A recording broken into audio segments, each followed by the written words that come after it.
Let's try this again.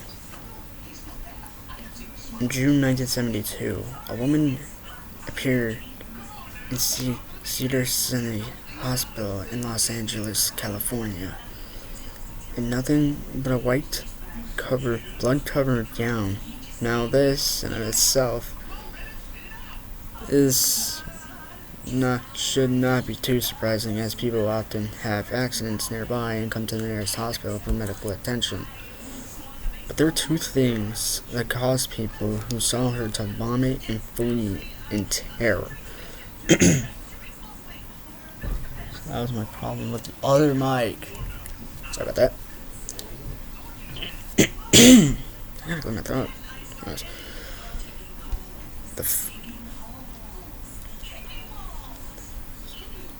vomit and flee in terror. Wait, I already read that. Oh well. First being, she wasn't exactly human. She resembled something close to a mannequin, but had the dexterity and fluidity of a normal human being. Her face was as flawless as a mannequin, devoid of eyebrows, smeared in makeup. Though skin clamped in her jaws so unnaturally tight that no teeth could be seen, and the blood was still squirting out over her gown and onto the floor. She then pulled it out of her mouth, tossed it aside, and collapsed. For the moment she stepped through the entrance to when she was taken to a hospital room and cleaned up before being prepped for sedation, she was completely calm, expressionless, and motionless.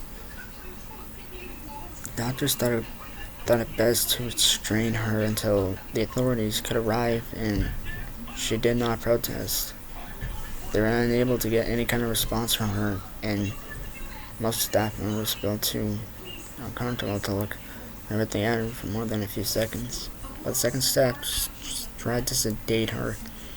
She fought back with extreme force. Two members of the staff had to hold her down as her body rose up on the bed with that same blank expression. She turned her motionless eyes toward the male doctor and did something unusual. She smiled.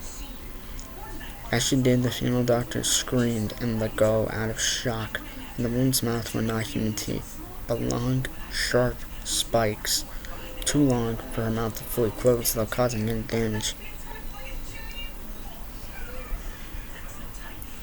The male doctor stared back at her for a moment before asking, "What in the hell are you?" She cracked her neck down to her shoulder to observe him, still smiling. There was a long pause. The security team had been alerted. It could be heard coming down the hallway. As he heard them approach, she darted forward, sinking her teeth into the front of his throat, ripping out his jugular and letting him fall to the floor, gasping for air as he choked on his own blood. She stood up and leaned over him, her face coming dangerously close to his as the light faded from his eyes. She leaned closer and whispered in his ear, "I am God." The doctor's eyes filled up with fear as he watched her calmly walk away to greet the security men. His last ever sight would be watching her feast on them one by one. The female doctor who survived the incident named her the Expressionless. There was never a sighting of her again.